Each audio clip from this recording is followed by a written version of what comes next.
ഏതേത് സൈഡാക്കണ്ട. നിങ്ങൾ കല്ലുമ്മക്കായി കഴിച്ചിട്ടുണ്ടോ? തലശ്ശേരി കിട്ടുന്ന കല്ലുമ്മക്കായി അത് പൊരിച്ച് കഴിച്ചിട്ടുണ്ടോ? എന്നാ നമുക്ക് ഉണ്ടാക്കാം.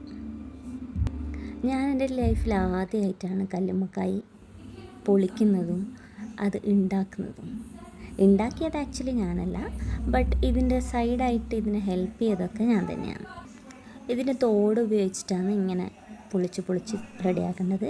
ഇതിൽ ഞാനിതിൻ്റെ പാർട്സ് റിമൂവ് ചെയ്യുന്ന പോർഷൻസ് കാണിച്ചിട്ടില്ല. അത് ജസ്റ്റ് അതിൻ്റെ സൈഡിലുള്ള ആ ബ്ലാക്ക് ആയിട്ടുള്ള പോർഷൻസ് റിമൂവ് ചെയ്യണം. അത് റിമൂവ് ചെയ്തിട്ടില്ലെങ്കിൽ നമുക്ക് വയറ്റിന് എന്തെങ്കിലും അസുഖമൊക്കെ ഉണ്ടാവും എന്നൊക്കെയാണ് പറഞ്ഞു കേട്ടിട്ടുള്ളത്. അതുകൊണ്ട് അത് റിമൂവ് ചെയ്യാം. എന്നിട്ട് മഞ്ഞൾപ്പൊടി, മുളക് പൊടി, ഉപ്പ് ഇതൊക്കെ വെച്ച് നല്ല രീതിയിൽ കുഴച്ചതിന് ശേഷം പൊരിക്കാനിടാം. Simple recipe. നല്ല പൊരിച്ച് ഞരഞ്ഞറാന്ന് പറഞ്ഞിട്ട് തിന്നാം നമുക്ക്.